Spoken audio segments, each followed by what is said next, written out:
My name is Lucy. Currently, I live with my husband, Alex, in the same house with his parents. We bought this house 3 years after we got married, but soon after we moved in, Alex's parents suddenly showed up saying, "We can't thank you enough for buying a house for us." They brought a lot of luggage, and there was even a moving truck parked behind. As I stood there in shock, Alex nonchalantly walked past me and said, "Dad, Mom, I've been waiting. Come in." Alex's mother said to me, "Lucy, we're counting on you from now on," and proceeded into the house. However, seeing the amount of their luggage, I felt they intended to live here, so I quickly asked Alex, "What's going on?" In response to my question, Alex said, "What's so strange? We bought this house to live with my parents, so I brought them here." I was shocked. I had once mentioned the possibility of living with my parents to Alex, but I had never touched on the subject of living with his parents. Moreover, why did the situation of living with his parents suddenly arise? I was terribly confused. Living with my parents was also a plan for the future, not something immediate. And why did Alex invite his parents without discussing it with me? I asked Alex this when I saw his parents starting to bring their luggage into the room. He seemed to understand that he hadn't discussed living together with me, scratching his cheek and saying, "Well, if we're going to live together, I'd rather it be with my own parents. Otherwise, wouldn't your parents take over this place?" I was so surprised that I just replied, "Huh?" When I had talked about living with my parents, he had agreed. But perhaps he had agreed then just to avoid a confrontation with me. And by inviting his parents first, he prevented my parents from moving in. What are you really thinking? You agreed before when I said my parents would eventually live with us, but now you suddenly brought your own parents. Are they really going to live here? I've been thinking a lot too, but you didn't wait for my response and rushed for an answer, so I couldn't say no at that moment. I didn't rush you at all. I just asked for your opinion. I wanted to live with my parents. Then you should have made that clear when I brought up the topic of living together. Stop acting like a child. Living with Alex, I've realized that he has a very childlike personality. Whenever I do something, he comes over curious, asking, "What are you doing?" Maybe children are easier to deal with. If a child shows interest in household chores, you can suggest, "Want to try?" and they might engage. But Alex asserts, housework is not a man's job. I thought that dealing with a childish adult might be more troublesome than an actual child. Apparently overhearing our argument, my mother-in-law started keeping my distance, advising, "Lucy, you might feel dissatisfied over trivial matters between husband and wife, but some compromise is necessary." I sensed a demand in her words. My in-laws seem to view me merely as an appendage to their son. If they think I'm just an accessory making a fuss about not wanting to live together, her behavior makes sense. From my perspective, Alex is the accessory, but they don't seem to see it that way. My mother-in-law was eager to help with household chores, but their attitude was grating on my nerves. This situation continued, and as I pondered how to respond to their attitude, Alex's sister, Kate, visited. Kate is 5 years younger than me, already married 3 times and currently living with a new husband. When I returned home, Kate was already there. "Welcome back, Lucy. I heard about it. You stood up to my brother and tried to kick our parents out of this house," she said. I was shocked and looked sharply at Alex sitting beside me. Why would Alex tell such a lie? Is it to make me look like the enemy? Alex wilted under my gaze, averting his eyes. If he feels awkward, he shouldn't have chosen words that blame me in the first place. Then Kate, who had been observing, stood up as if to protect Alex. "Lucy, if you're going to make such a face, please leave. Just as I heard, you are a demon wife. It's bad for prenatal education to have you around." Being suddenly told to leave, I was confused about which part of the house she was referring to. For a moment, I thought she wanted me to leave Alex's room where he was enjoying conversation with his sister, but that didn't seem to be Kate's intention. She stroked her belly and said, "I'm planning to give birth in my hometown. So, Lucy, I don't want you in the house. At least until my child comes into this world." Confused, I replied, "What do you mean? Wow, Lucy, that face is scary. No wonder my brother avoids you. You might be close to getting divorced. Kate was teasing me with a smirk on her face. When I looked towards Alex, he was avoiding my gaze, looking down. Even if the other person is a dear sister, anyone would stop her from criticizing their wife. However, just as Kate pointed out, maybe Alex is getting tired of me. But being told such things, my interest in him also wanes. I can't forgive him for inviting his parents to live with us without my permission and for speaking ill of me to his parents and sister. His attitude seemed to belittle me. Why should I continue to treat such a person with affection? I felt my feelings for him growing cold. And since there was no room decided, I'll be using your room. Please organize your belongings. Now, big brother, say something too. It's been hard for you because of the demon wife, right? Alex hung his head at Kate's words but stood up, pulled up by her forceful hand. Prompted by her, he gave a strained smile and said, "My important sister is going to give birth here, so we don't need you. You can sleep on the streets or something." Reflecting on the 3 years of marriage, I took a deep breath and replied, "All right." Kate exclaimed with joy, raising both hands. "Really? I'm so happy." Alex let out a sigh of relief as I didn't respond with anger. However, in my heart, I decided to give appropriate punishment to Alex, Kate, and my in-laws. One evening, during a family dinner, I presented Alex with divorce papers. His face was a picture of surprise. "Sign the divorce papers.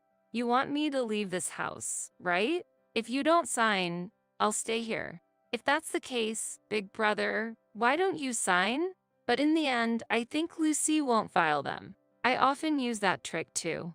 Get them to sign, and if you don't want to divorce, just follow along. It seemed Kate had used these papers in the past to manipulate situations to her advantage. Such a person is bound to be divorced, I thought, but she seemed oblivious. Alex, accepting Kate's suggestion, signed the divorce papers without hesitation. It bothered me that he misunderstood my intention, thinking I presented the papers just as a threat. Normally, such documents aren't presented without the intention to divorce. However, getting his signature so easily made me feel a bit lighter. Now, I could take full revenge on them. The divorce was finalized, and I promptly organized my belongings. At that time, Kate was back home, confirming her plans for childbirth. Hence, she said she didn't intend to come to the house until my belongings were properly stored and the room was cleaned. As a result, I was diligently packing up after returning from work. In the meantime, I found and signed a lease for an apartment suitable for singles and began the process of selling the house. After moving my necessary belongings to the new apartment, I visited my in-laws' house. There, I found Alex, Kate, and my in-laws, all 4 of them together. Knowing that my father-in-law and Alex would be off work that day, and that my mother-in-law and Kate didn't work, I decided to visit when all of them were present. My sudden visit surprised all 4 of them. Moreover, when I arrived, 3 of them, except Kate, seemed to have been enjoying alcohol since the afternoon. In their presence, Alex was saying, "Lucky that woman left. She thought if she got angry, everything would go as she wanted. She acted so arrogantly, troubling me." My mother-in-law responded, "Indeed, Lucy had a somewhat difficult personality." The reason I was angry with Alex was that he started living with his parents and even made me leave the house for his sister, all without discussing it with me. I was angry because of his unreasonable actions. However, it seems within the in-laws family, I am somehow perceived as the bad one. Listening further, remember the girl I introduced earlier? It seems he started dating her, but she's a better match than the previous sister-in-law, right? I think a more adorable woman suits my brother better. They discussed his shocking affair. If their relationship started a week ago, that was when I was already proceeding with the divorce, so I guess it won't be an issue of infidelity. But still, his actions infuriated me. I briskly opened the room door and checked the faces of the chatting in-law family. The 4 of them seemed not to expect my return and were surprised. I came with the real estate agent. Lucy? Who is that man behind you?" Alex asked, pointing to the man behind me. Before I could say anything, Kate exclaimed, "Isn't that sister-in-law's new partner? Brother, this is infidelity. Let's make her support us financially." In the midst of everyone thinking Alex and I are still married, I've lost all patience with Kate, who, despite having introduced Alex to a new lover, is now making a fuss demanding money. Amidst this, the real estate agent handed a business card to my father-in-law and greeted him. Looking at the card, my father-in-law wondered, "Why is someone from real estate here?" The agent replied, "To appraise the value of this house." My in-laws exchanged glances and started laughing. "We plan to continue living here, so no appraisal is needed." However, the agent clearly stated, "Actually, this house is in Lucy's name. She wishes to sell it, so we are proceeding with the sale."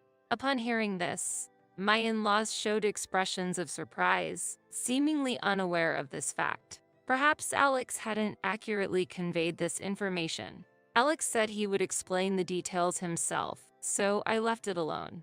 However, from my in-laws' attitude, it was clear that they had not received this information. They seemed to think I was just a burden and that Alex was supporting me by buying this house. So, I planned to explain the truth about the house's ownership and financial aspects to Alex and his parents if the situation didn't improve after a while.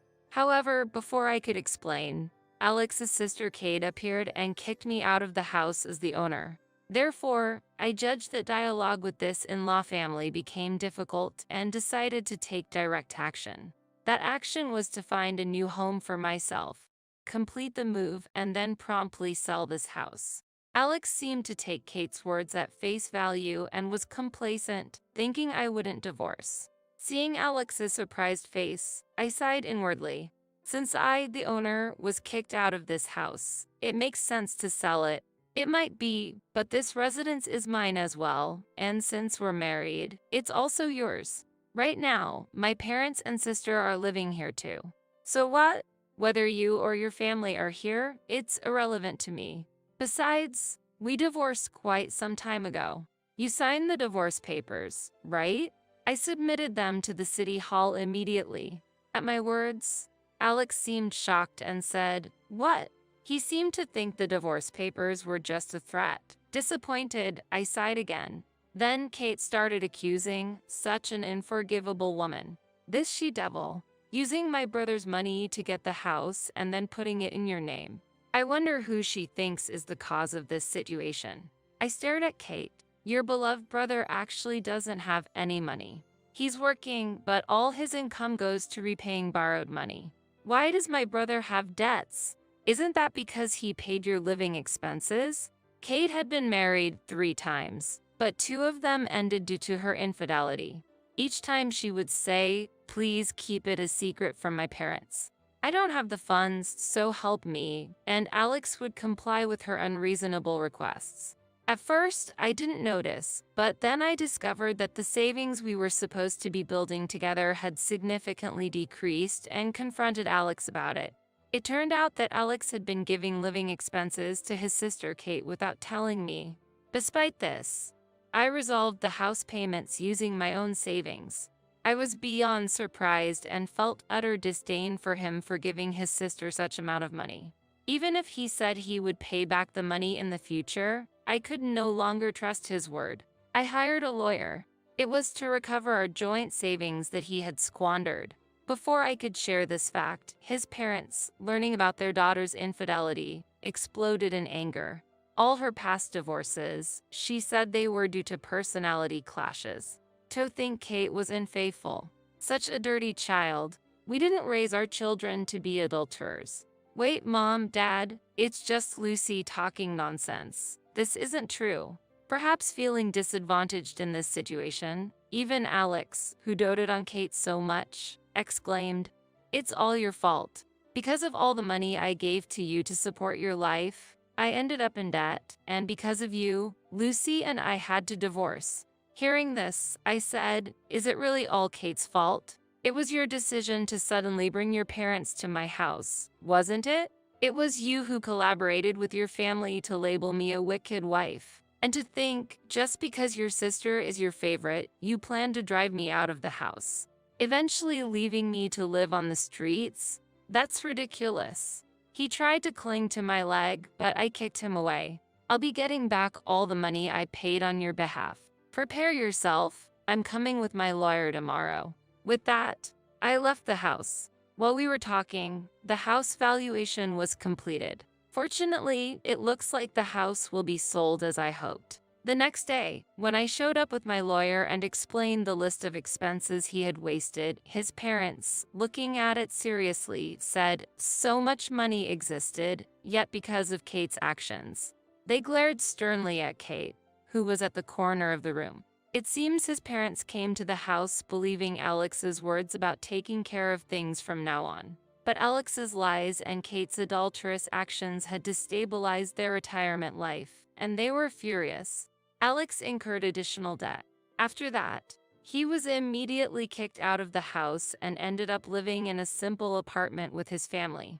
Kate, facing condemnation from her family, decided to live with her husband for a while and gave birth. However, since the child's hair color was clearly not her husband's, she was kicked out of that house as well. It was difficult for Kate to raise her child properly, and the child was placed in an institution. Kate, with nowhere to go, seemed to have no choice but to return to her condemning family. It seems she is still being asked for money by Alex, but I am free. I am enjoying my independent life and considering trying something new in the future. My name is Lindsay.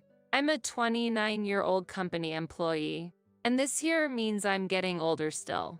I met Jake, a year older than me, through friends, and we decided to marry 6 months after we started dating. Jake, who made a name for himself in tennis during his student days, is an active person who continues to play tennis even now. As I was in the tennis club during my student days, we immediately found common ground together. Once we started dating, we would often play tennis together on the weekends. One day, after our date, Jake proposed to me and we decided to get married. It's been almost 3 years since we got married. We don't have children, but we bought an apartment after getting married and have been living together ever since. Both of us work, and while we aren't struggling financially, we can't say that we're wealthy either. We're living a happy life. However, something happened between us that shattered my peaceful days. One day, Jake suddenly asked me to come to his parents' house. Surprised, I hurried there to find Jake, his parents, and an unknown woman waiting for me. As I struggled to understand the situation, Jake suddenly knelt down and said, "Lindsay, I'm truly sorry. The truth is, I've been involved with this woman here, Olivia. Last week, we found out that Olivia is pregnant. I feel responsible for her and the baby. So I think it's better that we separate. I'm sorry, but I want a divorce." Jake shocked me with this revelation. Exposed to his infidelity, the pregnancy, and faced with his demands for divorce, I was stunned. That was when my mother-in-law spoke to me. "Lindsay, please forgive Jake. Yes, he cheated, but the problem lies with you too. You and Jake weren't really a good match from the beginning. So, I'm sorry, but please forget about him." And my father-in-law added, "Olivia's father is an executive at a major company. A man in a totally different position from someone like your poor father. I think you know who's more suitable for our son." I couldn't believe it. Jake's father belittled not only me, but also my father too. Normally, parents would put the blame on their son for cheating, but Jake's parents didn't seem to think that way.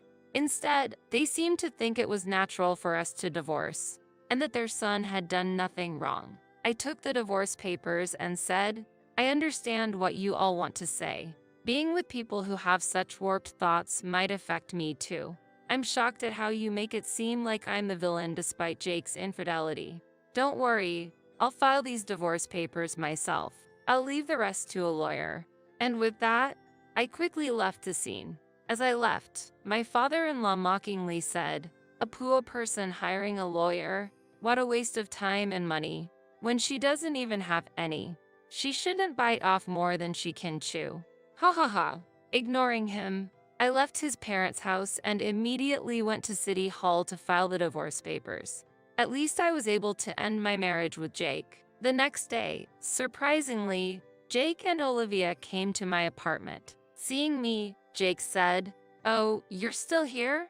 You haven't even packed your things. You're taking your time, aren't you?" Hearing this, Olivia also looked at me curiously. I was furious at Jake's words. "What are you talking about? You're the one who should be taking it slow. This is my house, so you should be the one to leave. The movers are coming soon to take all your belongings to your parents' house. If there's anything you don't want them to touch, you should take it now," I retorted. Hearing this, Jake suddenly panicked. "What? This is my house. The ownership should be in my name," he exclaimed. I was dumbfounded. After all, this apartment was bought in my name. I had already told Jake about this and about my family's background before we got married. But it seems that Jake is the type to conveniently forget things that don't suit him. Perhaps this carefree nature is why he was easily swayed by Olivia. I showed the deed to the apartment and my name was clearly written on it. Jake's face quickly changed upon seeing it. Meanwhile, Olivia's face began to cloud over with anger. "Jake, what is this all about? This is completely different from what you told me before. Were you deceiving me?" Olivia began to confront him. This is strange. What's happening?" Jake responded in confusion. "That's not an answer. Explain yourself." Olivia pressed on. "First, this is my house, so please take your argument outside. And just so you know, Jake has various debts. So if you're planning to marry him, be prepared for that burden." I calmly stated the facts to Olivia. Hearing this, Olivia seemed about to say something, but I didn't care and kicked both of them out of the room, slamming the door behind them. After a while, I could hear them arguing outside the door, but it eventually quieted down. About an hour later, the movers finally arrived and took all of Jake's belongings to his parents' house. The room was now clean, and I was relaxing in the newly organized space. But it was short-lived. Suddenly, the intercom rang repeatedly. I cautiously opened the door with the chain lock still on, and my mother-in-law was standing there. "Hello, is there something you need?" "Lindsay, why did you keep such an important thing a secret? What are you talking about? I can't believe it, but Jake just told me that this apartment is in your name and that your parents are the owners of that famous restaurant chain." It seemed Jake finally remembered my family's circumstances. "What about it? If I had known, I would never have let this divorce happen. A daughter from such a wealthy family. We would love to have you back in our family. Lindsay, please, reconsider and start over with Jake." I was shocked and at a loss for words at her outrageous request. I couldn't possibly agree to what she was asking. "You really have a terrible way of thinking about things. Am I not a human being? Are you only interested in money? I'm sorry, but I don't want anything more to do with you. There's nothing more to talk about, so please leave," I said and attempted to close the door. But my mother-in-law, infuriated by my attitude, raised her voice in anger. "Don't be so arrogant. I'm giving you my permission to reconcile your differences. Fix things with him right now. I won't leave this spot until you agree to get back together. Open this door immediately." She said this, pounding on the door repeatedly. I decided that I couldn't handle this alone and called the police. They came and took my mother-in-law away. Even as the officers were taking her, she was shouting something loudly, but I no longer cared to listen to her words. There was a reason why my in-laws were unaware of my family's business background. My father, coming from a poor background since childhood, continued to live modestly, even after becoming a company president. He never considered buying branded clothes. He always took great care of his belongings and used them for a long time. Hence, at our wedding, he wore a suit he had bought decades ago. Seeing this, my in-laws assumed that my father was not financially well off and misunderstood his restaurant chain as a small, privately owned business. As a result, they never delved deeper into my father's business. Time went by, without them understanding the true circumstances of my family.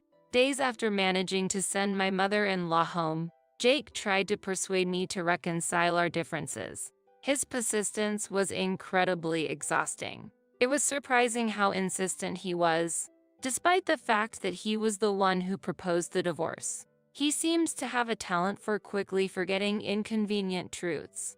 I opened the door, keeping the chain lock on, and Jake, upon seeing me, began to speak with teary eyes. "Lindsay, please, let's give it another try. Everything is my fault. I'm truly sorry. I still love you. Let's be together again." He then explained a sudden turn of events.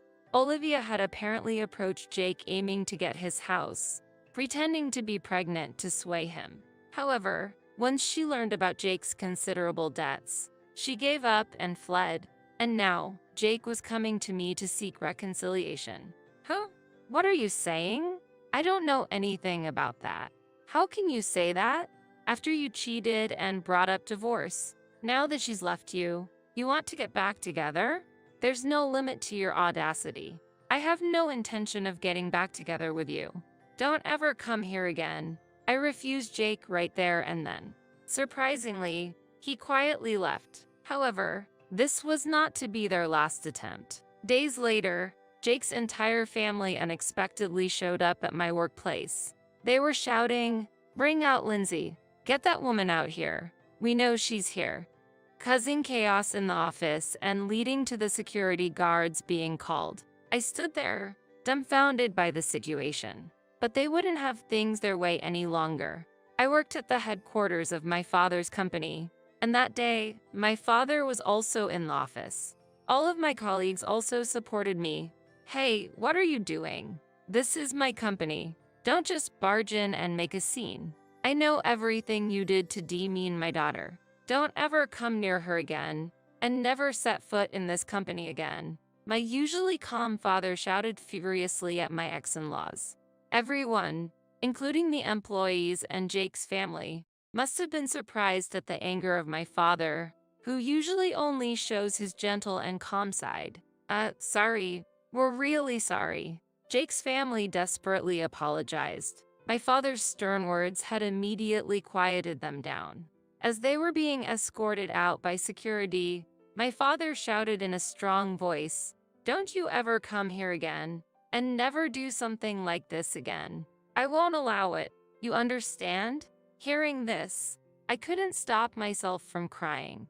I felt a deep sense of gratitude that my father had gotten so angry for my sake. Later, through the company's legal advisor, I decided to seek damages from Jake's family.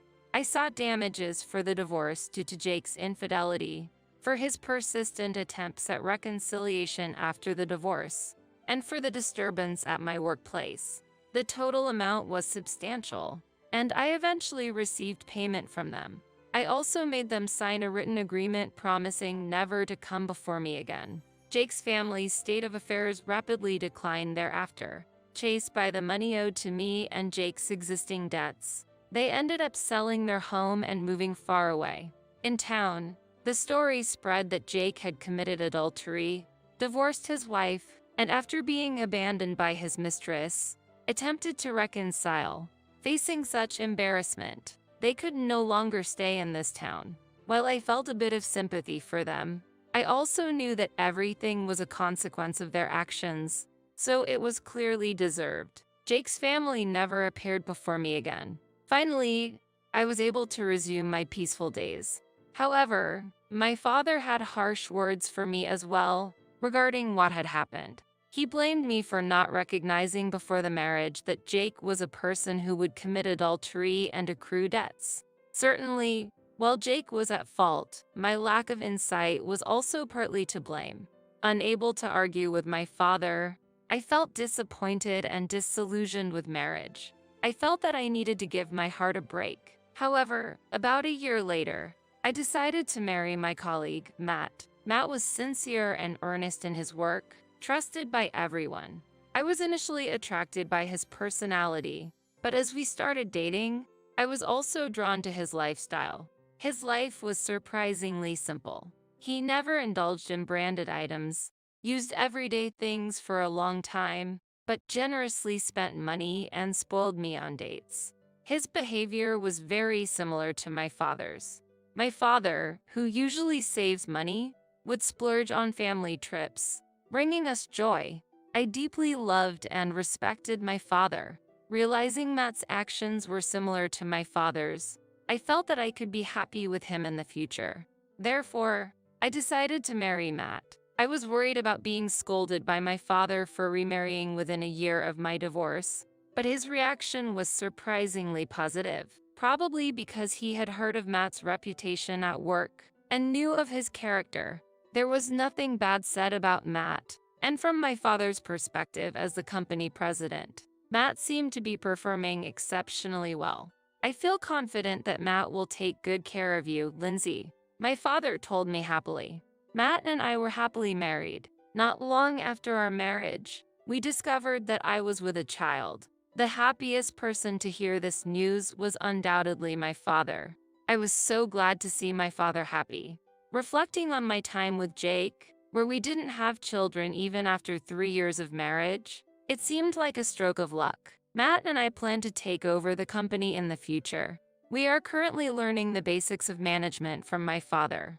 Although there are many challenges, we accept that they are our responsibility as successors, and we are working hard together. We believe that we will need even more effort for the sake of our upcoming child, despite all that's happened. I am now very happy. Together with my family, we intend to firmly support this company in the future.